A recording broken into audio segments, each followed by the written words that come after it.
All right, how's that? Good.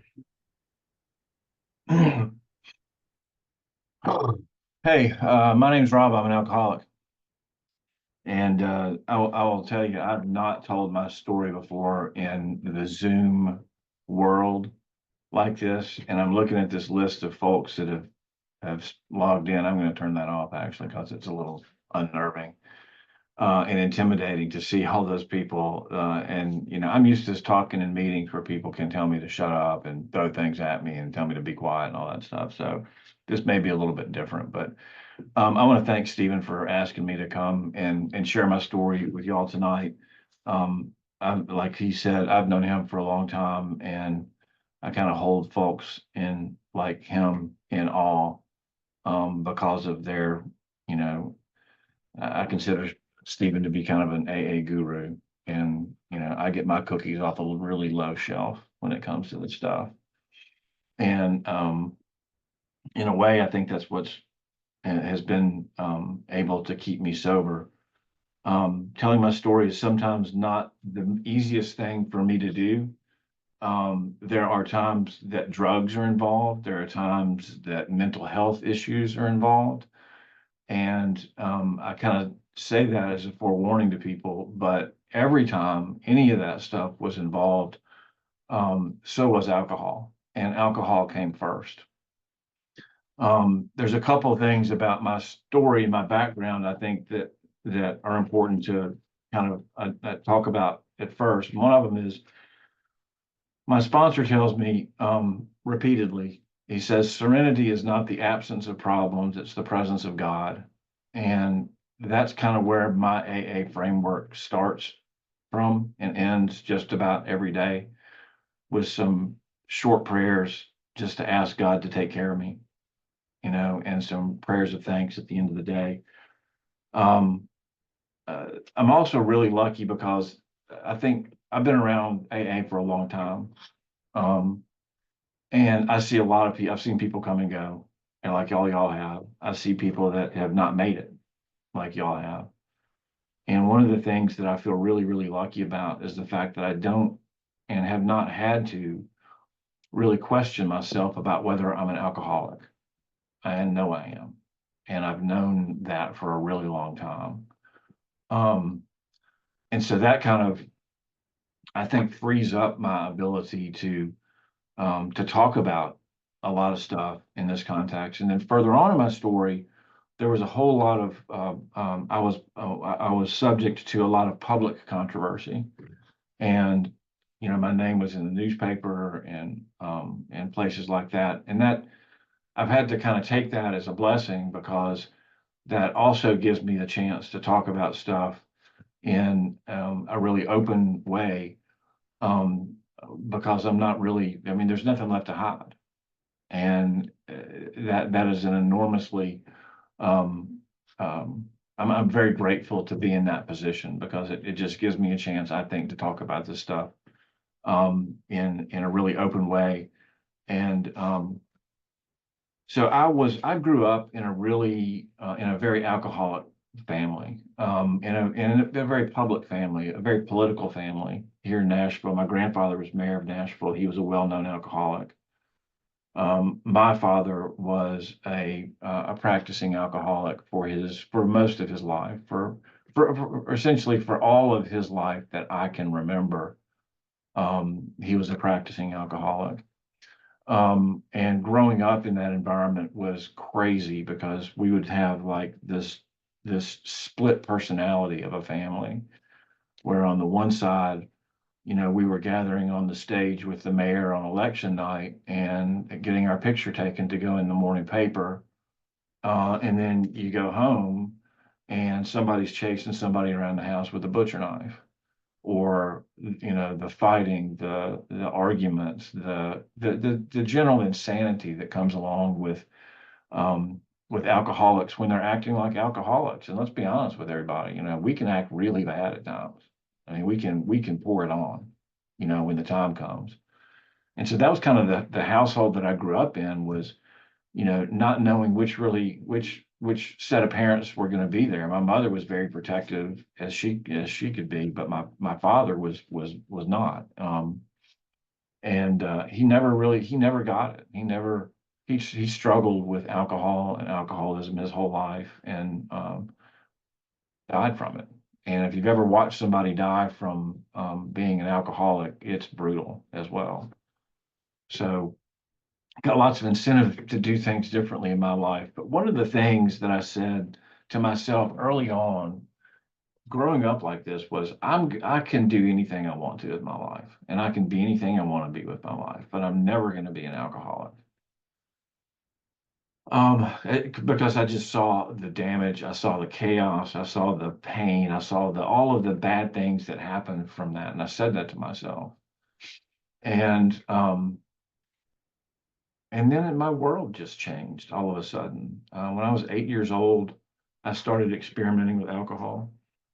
Um, the chaos that existed in my house also had other times where I saw people, really not my family, but others that came over. They drank alcohol and they looked like they were having fun. It changed the way that they looked like they were dealing with the world in a positive way, and it made them laugh and it made them have fun and all that kind of stuff. And that kind of intrigued me a little bit about it.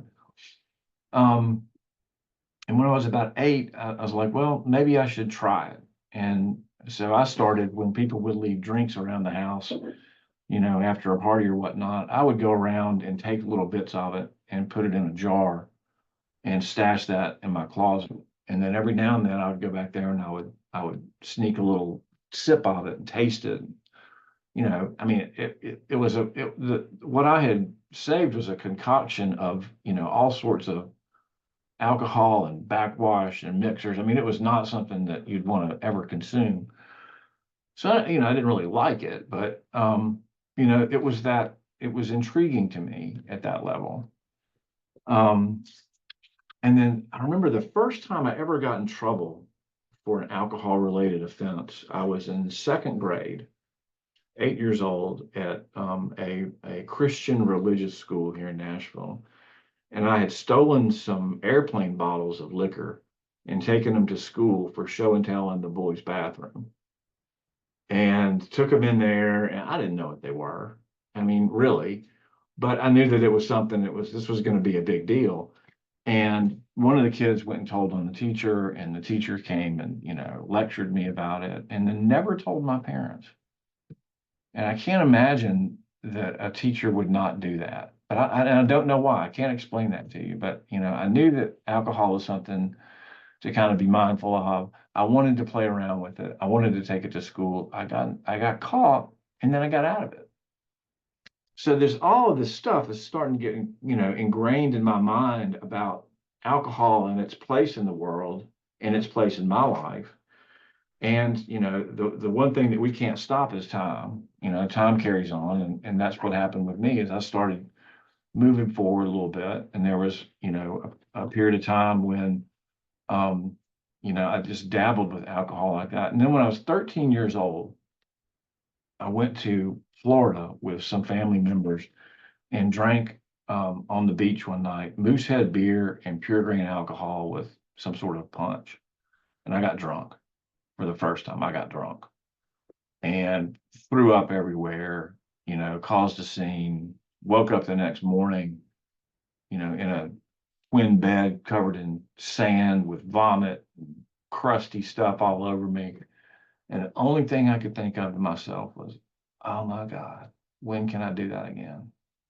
I mean, it just, when the switch went on with me, it went on immediately and without any sort of wind up. It was just, you're thinking about it this day and you're that the next day. And so I had gone from the proverbial cucumber to the pickle overnight, instantaneously. And from the time I was 13 years old until I was 22, I didn't think about anything if I didn't think about how I was going to get drunk or high. And that was a daily occurrence. That was a daily ritual for me. And, it was something that, um, just controlled my life. But I knew shortly after that 13-year-old experience, when I was 13, 14, 15, that I was an alcoholic. I didn't really know how to what to call it. I didn't know how to describe it. But I knew that there was an issue with alcohol. And I would tell myself, I'm not going to drink today, or I'm not going to drink this weekend, whatever it was. And then I would get around it and I would say, okay, well, I'll drink. But the first sip that I would take of alcohol, I would just start crying. That like 13 or 14-year-old kid crying with a beer. And I would have to go take 3 or 4 of them into a bathroom or some secluded location and pound them real fast in order to get over that hump. And then once I got over that hump, it was game on. I wasn't going to have 3, I was going to have 30. And that was the way I drank every time I drank. I never drank, with any expectation other than to get blind, drunk, and drunk. So that sort of behavior went on through high school and into college. I was able to, as a lot of good alcoholics are, we could manage the life around us to a point, and we could be successful with things to a point, and we could have that outward sort of image and expression of, hey, we're doing pretty well. And I did that. I went through high school. I got into college. I flunked out of college 3 times.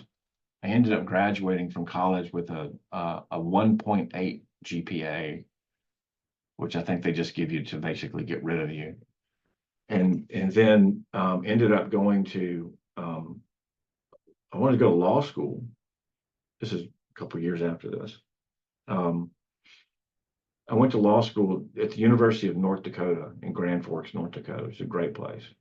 And then I transferred to Vanderbilt and graduated from Vanderbilt Law School.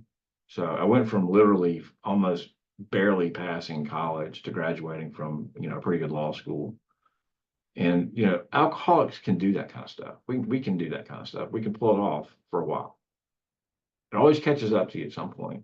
And mine caught up to me. I graduated from college. I went to California to race cars. Ended up back in Knoxville, North Dakota, Nashville. And when I was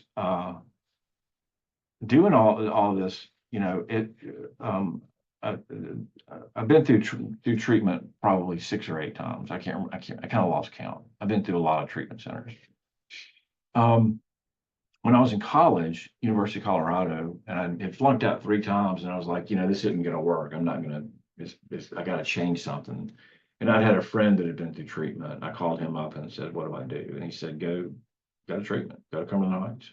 So I went to Cumberland Heights here in Nashville in 1989. September 10th, 1989 was my sobriety day. And I stayed sober for 13 years, roughly.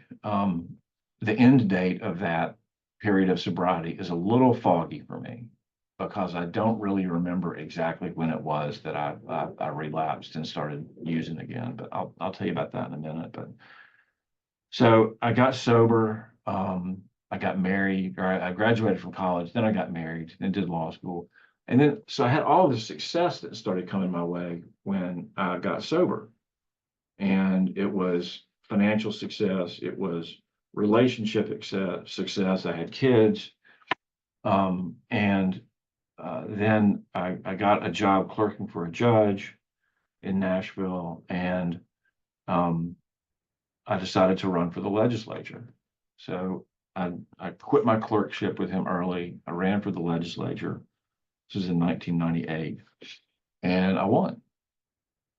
And the first year that I was up there, this happened on April 16th, 1998. So it was before I was elected, but during that year, one of my cousins had lived with me and my mother during the time I went to high school, and he and I were really, really close. And he had also gone into treatment at Cumberland Heights about 1988. So I was 89, and we learned about AA together. And we, were kind of partners in our journey for all of this, and relied on each other for a lot. He ended up moving to Murfreesboro, and this would have been April 15th. uh, his wife called me up and said, Jeff's relapsed. Can you come help us? And I said, sure. So I got in the car and drove out there, and he was bad. I mean, bad, I had urinated all over himself, vomited everywhere, had been using a lot of drugs, had gotten a DUI, was going to lose his job. He was in bad shape. And so I stayed there with him at his home. I got him cleaned up. We went to a meeting. We found his sponsor. We came up with a plan, and the plan was, you're staying here for the next meeting. You're going to go home. He's going to take you home. And then in the morning, I'm going to come pick you up. And I don't know where I'm taking you, but I'm taking you somewhere. And so I left him there in Murfreesboro that night and went home. And then on my way back out to pick him up the next morning, his wife called me and said, Jeff's gone. I said, what do you mean? She goes, well, he went outside and got on one of the kids' bicycles and rode off. So, all right, just don't want to be around right now. I'm going to come out and look for him. So I spent the day looking for him, couldn't find him. Had to go home eventually myself, still having not found him. And did not hear anything about him for about 6 months, 8 months. And right after I'd been sworn in for the legislature, all of these accoutrements are like, accomplishments are building up around me. And then all of a sudden I get this call. And this would have been in probably January, February of 99, that they'd found Jeff. And I said, well, where is he? And they said, well, we found his remains.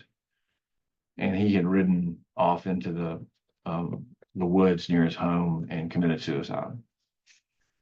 And it devastated me, absolutely devastated me. And I just kept blaming myself, and I kept blaming the sponsor, and all these things that you try to do when you're trying to be the person in charge and control of all this stuff when you don't have any control over it. And it just really turned me off to the program, and I quit going to meetings. I quit talking to my sponsor. I quit reading the books. I quit doing everything that you're supposed to do in this program, which is really simple. I just quit doing. And when I did quit that, it was just a matter of time before I relapsed in a bad way. But at the same time, all this other great stuff was happening in my life.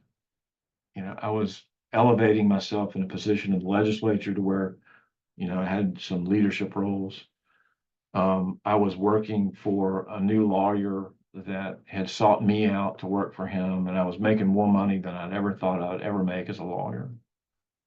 I had this family that was young and growing, and things were going really, really well, until about 2003. And so the more these things went well for me, the worse I started feeling about me inside. And I couldn't put my finger on it. But I'll tell you this, at the same time, I wasn't going to meetings. I didn't have that sort of outlet that I had had for 13 or 14 years before, when I was staying sober and doing the deal. I didn't have that. And so in retrospect, it makes total sense that this was, kind of the crop I had planted, so to speak. And the more I started having material success and whatnot, the worse I felt inside. And I remember there was one day, and this is why I say it's a little fuzzy on when I relapsed. But I was in my law office. I was lying down on the floor with my feet in a chair, and my paralegal came in, and she said, "What is wrong with you?" And I said, "I don't know, but I can't stand up." I said, "When I stand up, the room spins. I feel like I'm going to puke. Um, I've just got so much going on, so much pressure, and I don't know what to do." And she goes, "Hang on, sit right there." She goes back out. She comes in with a pill, and she gives it to me. And I didn't even ask her what it was. I didn't even ask her how much it was. I just took it. And I knew it was the same feeling that I had when that light switch got turned on when I was 13. I had that same feeling again when I was 33 or whatever it was. I knew at that moment, in that instant, that I had completely screwed up, and that I'd had 13 years of sobriety that was gone. Um, I just knew, I knew what was coming. I knew what was coming. And there was nothing I could do about it. There really wasn't. So um, from that point until the end of that year, um, and granted, I hadn't had any drugs or alcohol in my system for quite a while, 13 years.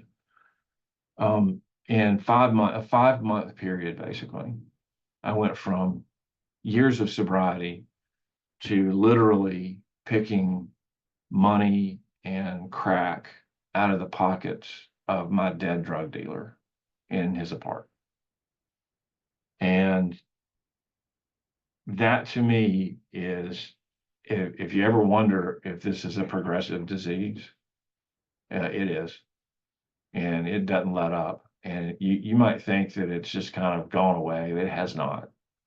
And that was the sign to me that it has not. And so I'd started having an affair as well with my paralegal.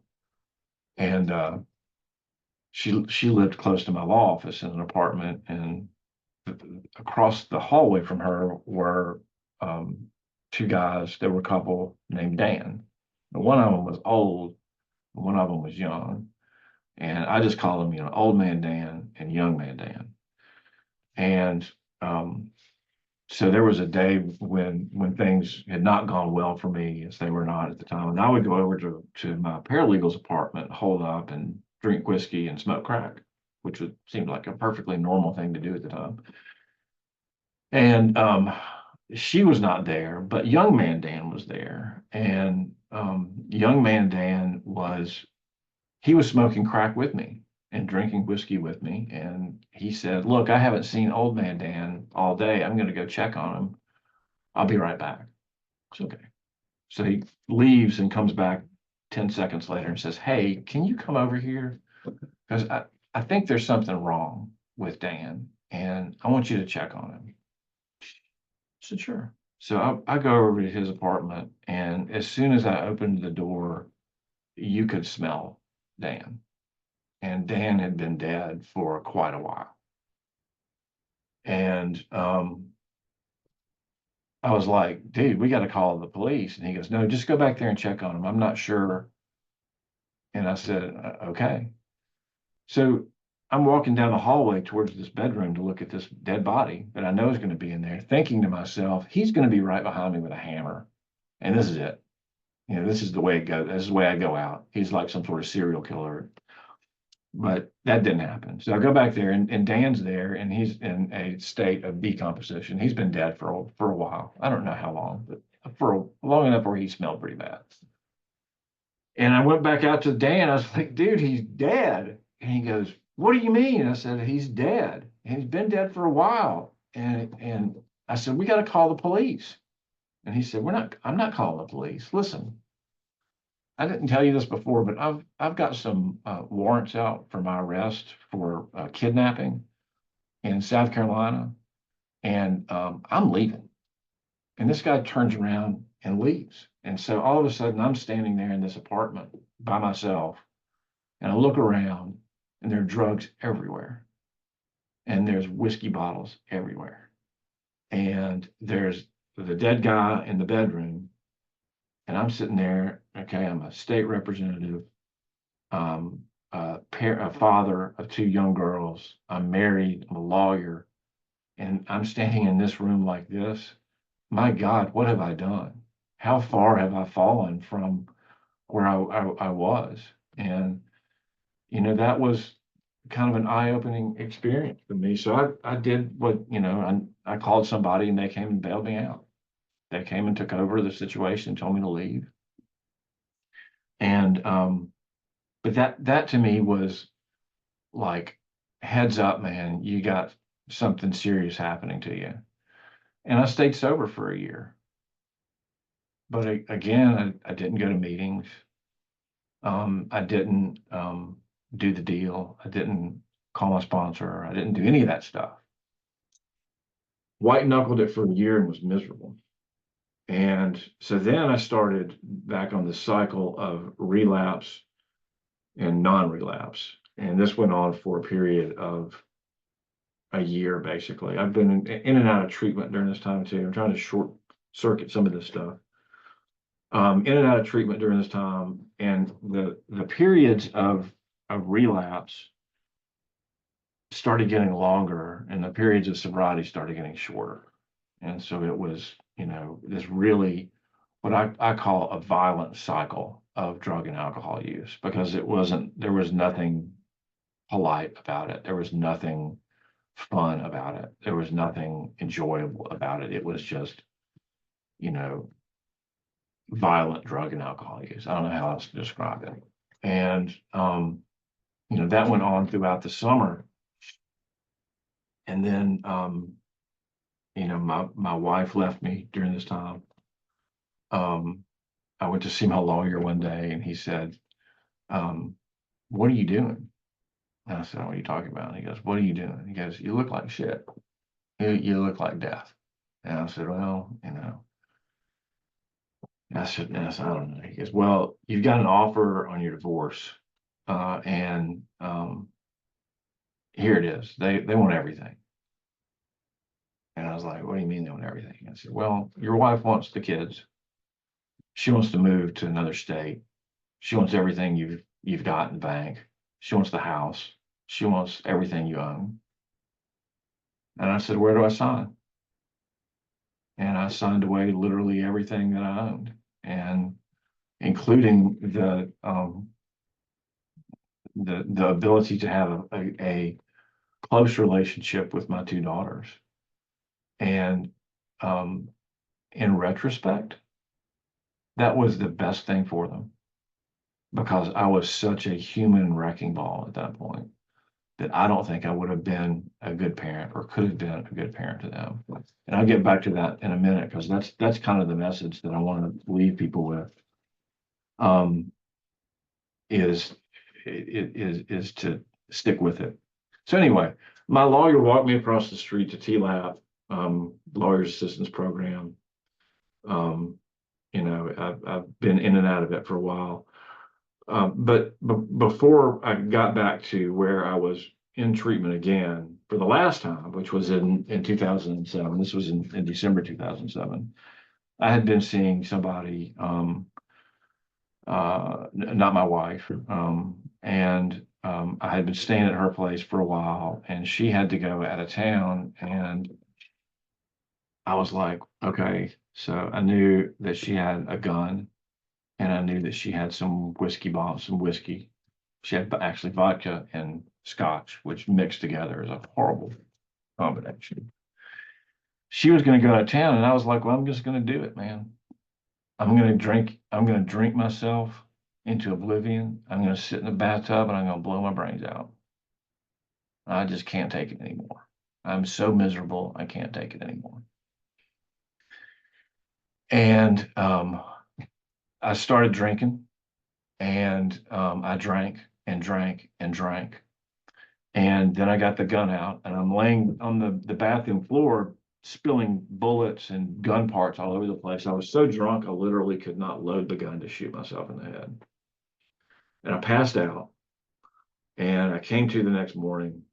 I remember the night I was doing this, trying to get the gun to work and loading bullets in the clip and putting the clip in. And every time I would try to just, chamber around, it would get stuck. And finally I gave up and passed out. And the next morning, there's empty bottles and bullets and gun parts all over the bathroom floor. And I woke up and I picked up the gun parts and I put them together, and I put a bullet in the clip, and I put the clip in the gun. And the first time I tried, it chambered around. It went click, click. And if you've ever had a white light moment, that was probably the second one that I've ever had in my life. But it was one of those where I'm in this horribly tragic situation, and all I can do is laugh. And I was like, I knew at that point in time that God had not meant for me to kill myself, and that there was some other part to this plan. And I needed to figure out what that was, but that God didn't want me to die. And I knew that. And I put the gun down. I got back into treatment. Um, uh, well, I didn't immediately do it that day because, we can hardly do that kind of stuff right. So there was a period of months before I went back into treatment. You'd think that that would have been enough to, be the last hurrah about that, but it wasn't. Um, the and so I ended up back in treatment. I'm sober now, since December 7th, 5th of 2007. Sorry. And there's some stuff along the way I've left out. I know that I got a really bad DUI. If you look my name up, on Google, which we were talking about that before the meeting, you'll find some really grainy, horrible dash cam video of a DUI that I got in Wilson County, Tennessee. It was really, at the time, I was the chairman of the House Judiciary Committee. It made kind of a big splash. People were talking about it a lot, and wondering why I was doing these things. And that's the thing about alcoholics too. Sometimes is like, you've got this image and this face that you give to people sometimes, but the craziness that's going on up inside your head or in your life is like stunning if people really knew the whole truth behind that. Um, so what have I done since then, and what do I do today to stay sober? Because that's really the message that I want to leave you with. So I've had great sponsors over the years, and I've had great advice from people over the years, and I learned to just to not argue with them about it, but to just do it. I call it the shut up and get in the truck sort of approach, which is stop trying to figure out, who's the best at this or whatever. Just listen to other people and listen to those suggestions and take them to heart. And the best, so I've gotten good advice from sponsors. Some of it was what I said in the beginning, which is serenity is not the absence of problems, it's the presence of God. And every day I try to have a very simple prayer that I say to God, please remove from me today the desire to drink alcohol or use drugs. And that's it. And then throughout the day at dinner or at night when I'm getting ready to go to bed, I say some sort of a thank you prayer. And that keeps me connected to what I think this program is all about, which is turning yourself over to somebody else, turning your life over to somebody else. The other advice that I got from folks along the way was um, do the next right thing and keep your side of the street clean. And that sounds easy. Um, Along with that is kind of an admonition of don't rush things because you can't make them happen on your schedule and you can't make things happen on your time. So, and I'll use my daughters as an example. My two oldest daughters moved to Vermont 2005. And it's hard when you're either using or in recovery to have that long-term, long-distance relationship with people, including children. And I did. I mean, it was really, we struggled. We struggled. And there was a time when, I wanted to impose my will on them about, coming down for summer vacation, for example, something stupid like that. And my wife would be like, man, why don't you just chill out? Let them make this call. And as much as it hurt to do that, she was right. So fast forward to today, My oldest daughter works for me in my law office. She's my paralegal. My youngest daughter and she lived together here in Nashville. So they both came home. Um, and we have great relationships. We really honestly do. And none of that would have happened if I had tried to force all that myself. And if I hadn't been willing just to trust God and to trust the program and trust the process and trust what other people were telling me. Because when I'm in control of my life, it's a complete disaster. You know, I've seen those periods of time where I've tried to be in charge of everything, and it's not pretty. It's not pretty at all. I've been able to kind of start a new life that wouldn't have happened. I got remarried. I met my wife in treatment. They say never to do that. I challenged them on that one. They say never to do that. So I got this really bad DUI that I got the day after I ended up at Cumberland Heights in treatment. And I'm in the medical detox unit. And they had been kind enough to pick up all the newspapers so that people wouldn't read about what I had done while I was there, but they didn't turn off the televisions. So everybody knew anyway.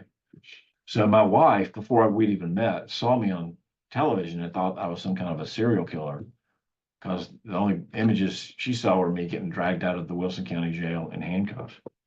And so I'm, outside smoking a cigarette, and she's doing wind sprints up and down the parking lot. Oh, what's wrong with? What are you doing? She said, "Well, I'm an IV drug user, and my blood pressure is too low for them to give me any of the detox meds. So I'm out here running in the parking lot to elevate my blood pressure enough so they'll give me something for the withdrawal." I was like, man, she is perfect.